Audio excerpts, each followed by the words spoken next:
तो साथियों, हार्दिक स्वागत है आपका हमारे यूट्यूब चैनल पर। आज की क्लास में हम चर्चा करेंगे ओम के नियम के बारे में। ओम का नियम क्या कहता है। यहाँ से आपके सभी प्रकार के प्रतियोगी परीक्षाओं में एक क्वेश्चन अवश्य पूछा जाता है, तो सभी क्लास को ध्यानपूर्वक देखे हुए पूरा देखे कहाँ से किस प्रकार का क्वेश्चन आता है। जो साथी हमारे चैनल पे नए हैं वो चैनल को एक बार सब्सक्राइब ज़रूर कर दे व बेल आइकन के बटन को दबाना ना भूलें, जिससे कि पल पल की अपडेट आप तक पहुंचती रहे। साथियों, वीडियो अच्छा लगे तो लाइक व शेयर ज़रूर करना। आइए हम देखते हैं आपका प्रतिरोध व धारा वोल्टेज के संबंध में जो नियम दिया गया था जॉर्ज साइमन ओम के द्वारा, उन्होंने क्या कहा उसके बारे में हम चर्चा कर लेते हैं। अगर रास्ता खूबसूरत हो तो दोस्तों पता करें कि किस मंजिल को जाता है, लेकिन अगर मंजिल खूबसूरत हो तो रास्ते की कभी परवाह ना करें। अगर आपको रास्ता खूबसूरत हो तो मंजिल की ओर जाने के लिए पता करना चाहिए, लेकिन अगर मंजिल खूबसूरत हो तो कभी भी रास्ते का पता नहीं करें। तो आइए हम देख लेते हैं आपका ओम का नियम क्या कहता है। ओम का नियम एक सूत्र है, यह आपको सभी को पता है, जो विद्युत धारा या विद्युत परिपथ में धारा वोल्टेज और प्रतिरोध के बीच संबंध स्थापित करता है। और इस संबंध स्थापित करने के बारे में 1826 ईस्वी में जॉर्ज साइमन ओम ने एक प्रयोग के माध्यम से ओम का नियम क्या किया, तैयार किया। उन्होंने देखा कि एक सर्किट के माध्यम से बहने वाली धारा सीधे वोल्टेज की क्या होती है, समानुपाती होती है। यदि तापमान स्थिर रहता है तो प्रतिरोध की क्या होती है, व्युत्क्रमानुपाती होती है। मतलब इसमें से जो बंद परिपथ है इसमें से प्रवाहित धारा वोल्टेज की क्या रहेगी, समानुपाती, और अगर तापमान स्थिर रहा तो प्रतिरोध की क्या होती है, व्युत्क्रमानुपाती।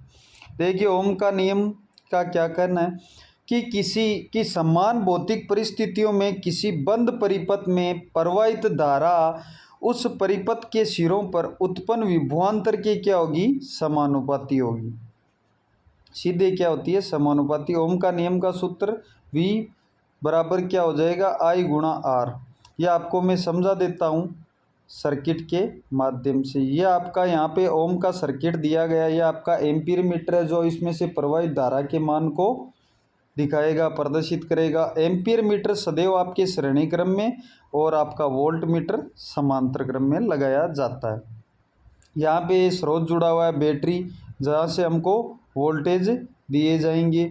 तो हम देखते हैं क्या कहता है ओम का नियम। ओम का नियम कहता है इस परिपथ में से प्रवाहित जो धारा है वो क्या होती है, वोल्टेज की क्या होती है, समानुपाती, V समानुपाती I। मतलब V समानुपाती क्या हो जाता है, सीधा I। और अगर यहाँ से मैं समानुपाती का चिन्ह हटाऊंगा तो यहाँ पे क्या आएगा, एक नियतांक। तो V बराबर क्या हो जाएगा, R गुणा I। और ये R क्या है, नियतांक, इसको मैं V बराबर I गुणा RV लिख सकता हूँ। R जिसका R क्या है, एक प्रतिरोध, क्या है, प्रतिरोध, जिसका मात्रक क्या होता है, ओम। क्या होता है, ओम। और इसका प्रतीक R।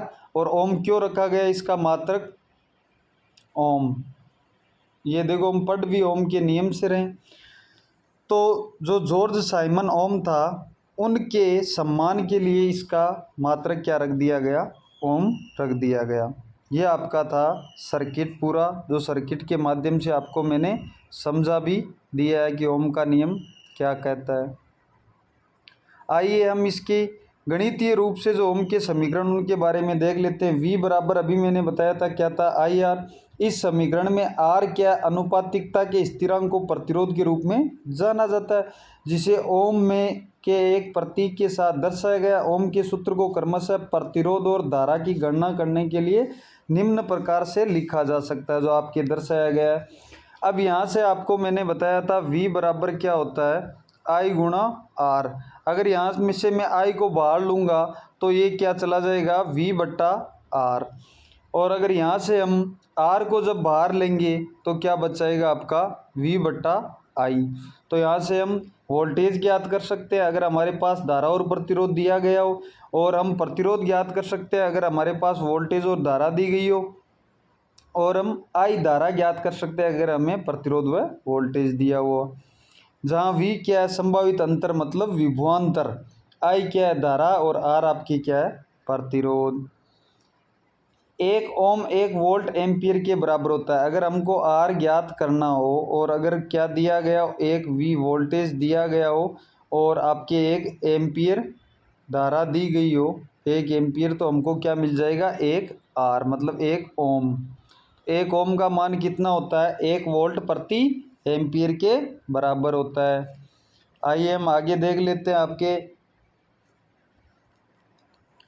ये देखिए यहाँ से हमको पता चलेगा कि कौन सी जो युक्ति है, राशि है, वो बढ़ने पे क्या प्रभाव पड़ता है।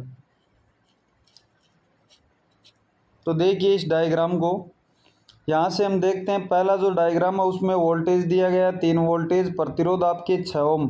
तो देखिए आई हम ज्ञात करेंगे अगर यहाँ से, तो आई बराबर वी क्या है 3 वोल्टेज और आपके आर क्या है 6 ओम। तो ये कट गया 1/2, जिसको हम क्या लिखते हैं 0.5 एम्पियर। अब हम दूसरे सर्किट में देखिए, यहाँ पे हमने वोल्टेज को बढ़ाया जबकि आर को स्थिर रखा है। हमने वोल्टेज को बढ़ाया और वोल्टेज कितने कर दिए 6 ओम, सॉरी 6 वोल्टेज। तो ये हम वी आई बराबर V/R होगा। तो V कितना है 6 या 6, और ओम प्रतिरोध आपका क्या है 6 से 6 गया, कितना बचा 1 एम्पीयर। यहाँ से आपको पता चला वोल्टेज बढ़ाने पे किसका मान बढ़ा, धारा का मान बढ़ा। देखिए यहाँ पे 9 वोल्टेज किया तो आपकी धारा बढ़ के कितनी हो गई 1.5 एम्पीयर। मतलब यहाँ से पता चलता है कि V समानुपाती I होता है। मतलब समानुपाती का मतलब अगर वोल्टेज बढ़ेगा तो I का मान भी क्या हो जाएगा बढ़ जाएगा, और वोल्टेज घटेगा तो I का मान भी क्या हो जाएगा घट जाएगा। देखिए दूसरा हम और देख लेते हैं उदाहरण। 3 वोल्टेज आपके वोल्टेज दिए गए, 12 ओम प्रतिरोध है, तो धारा हम निकालेंगे तो आपके I बराबर क्या आ जाएगा 3/12। तो ये कितना आ गया 1/4, जिसका मान कितना होता है 0.25 एम्पियर। यहाँ से हमने वोल्टेज को बढ़ा दिया, 6 वोल्टेज बढ़ाया, 6 वोल्टेज को बढ़ाने पे कितना हो गया 0.5 एम्पियर धारा बढ़कर फिर 9 वोल्टेज बढ़ाया, तो 9 वोल्टेज बढ़ाने पे धारा कितनी हो गई 0.75 एम्पियर। अगर हम यहाँ पे वोल्टेज न बढ़ा के प्रतिरोध बढ़ाते तो धारा के मान में सदैव क्या आती कमी आती, क्योंकि जो प्रतिरोध होता है वो R बराबर V/R दोनों की क्या होता है, सॉरी V/I दोनों की क्या होता है व्युत्क्रमानुपाती होता है। आइए हम आगे चर्चा कर लेते हैं। इसको एक त्रिभुज के माध्यम से दर्शाया गया है जिसको जादुई त्रिकोण कहा जाता है। इस सूत्र को तो आप याद रख सकते हो। आप एक त्रिभुज बनाना, इसके 3 पार्ट कर दिए हमने, ऊपर रख दिया V, नीचे I और एक R। V को जब हम V निकालना होगा तो क्या हो जाएगा I गुणा R। अगर हमको I निकालना होगा तो V/R, और अगर हमको R निकालना होगा तो V/I। इस सूत्र से भी आप याद रख सकते हो, ये आपको आसानी से याद रह जाएगा, क्योंकि एक ना एक न्यूमेरिकल हर एग्ज़ाम में ज़रूर यहाँ से पूछा जाता है। देखिए यदि वोल्टेज का मान पूछा जाता है और वर्तमान और प्रतिरोध का मान प्रदान किया जाए तो हम इसे I गुणा R द्वारा निर्देशित कर सकते हैं। ये कह रहा है I V बराबर आप क्या कर सकते हो I गुणा R, और अगर हम I को बाहर लेंगे तो V/R, और अगर हम R को बाहर लेंगे तो V/I। और हम डायग्राम देख लेते हैं। जो आपके ओम का नियम होता है एक बंद परिपथ पे लागू होता है, ओपन परिपथ पे नहीं होगा, क्योंकि ओपन परिपथ होता है, ओपन सर्किट होता है, उसका प्रतिरोध अनंत हो जाता है।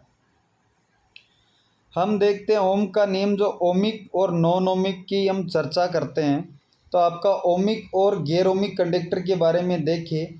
ओम का नियम तभी सही होता है जब अन्य भौतिक कारक और तापमान क्या रहे स्थिर रहे, मतलब अन्य भौतिक परिस्थितियां और तापमान स्थिर रहना चाहिए।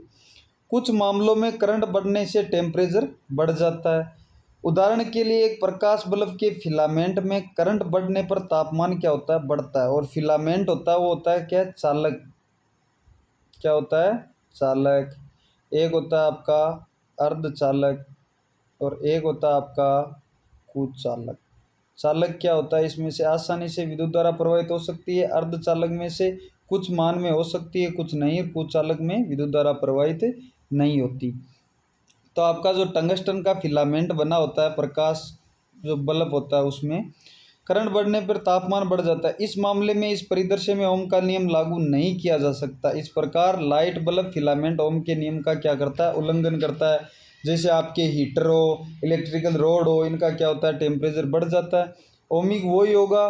देखिए यहाँ पर V के साथ साथ I का मान भी क्या हो रहा है, बढ़ रहा है। लेकिन यहाँ पे इस डायग्राम से अनोमिक युक्ति को, मतलब नॉन ओमिक युक्ति को दर्शाया गया है। यहाँ पे देखिए वोल्टेज बढ़ रहा है तो कभी I घट रहा है, और कभी वोल्टेज बढ़ रहा है तो I बढ़ रहा है। ये मतलब एक तरह से सर्किट सही काम नहीं कर रहा। तो ये जो आपके नॉन ओमिक युक्तियाँ होती है, उस पर ओम का नियम लागू नहीं होता। यहाँ से मैं आपको थोड़ा सा चालक, अर्धचालक, सेमीकंडक्टर जिसको कहते हैं, और कुचालक की बात कर लेता हूँ।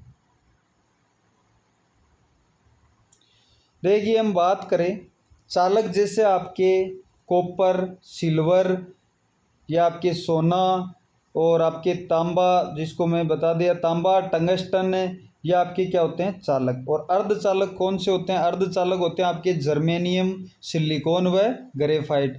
और कुचालक में कौन आता है, कुचालक में आपके सूखी लकड़ी, प्लास्टिक, या आपके जो पीवीसी है वो आपके आते हैं कुचालक में। चालक में क्या होता है, चालक में ये आपके अंतिम कक्षा में कुछ इलेक्ट्रॉन होते हैं जो क्या करते हैं, विद्युत धारा का प्रवाह करते हैं। मतलब विद्युत धारा का प्रवाह या विद्युत धारा हम किसे कहते हैं, विद्युत धारा कहते हैं इलेक्ट्रॉनों की प्रवाह की दर, मतलब मुक्त इलेक्ट्रॉनों की प्रवाह की दर।